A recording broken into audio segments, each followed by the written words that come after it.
L'OL reste sur 4 défaites consécutives, toutes compétitions confondues, et veut renouer avec le succès à domicile face au stade rennais de Philippe Montagnier qui aligne 2 de ses dernières recrues sur le côté gauche, Cheikh Mbengue, le Sénégalais qui arrive en provenance de Toulouse, et l'Algérien Fouad Kadir prêté par Marseille.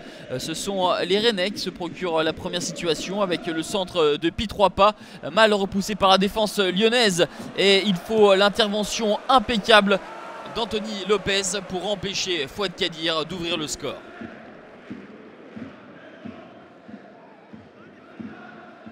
Un rythme de sénateur, très peu de situations, les Lyonnais sont quelque peu timorés eu égard leur mauvaise série en cours, et sur quelques fulgurances, les joueurs de Rémi Garde se montrent dangereux par l'intermédiaire notamment de Nabil Fekir, mais la tentative du jeune lyonnais est contrée.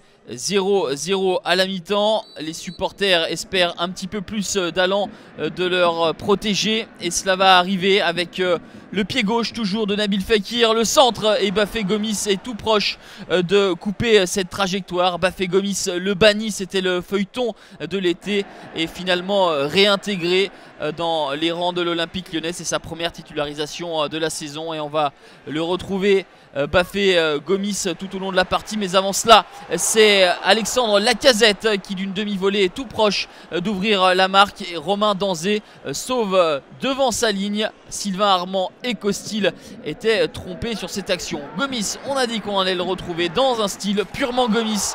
En pivot, il se met sur son pied droit et casse la barre de Costil. Manque de réussite pour l'ancien Stéphanois, le meilleur buteur de Ligue 1 en activité. Pas de 89e but pour Gomis ce soir. Il avait eu un bon contre favorable devant Armand, mais la réussite n'est pas au rendez-vous sur sa frappe puissante.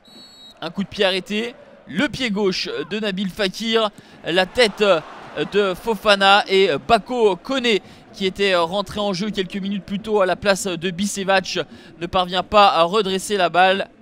La moue forcément de Rémi Garde, ces hommes auront beaucoup tenté mais en vain. Score final 0-0.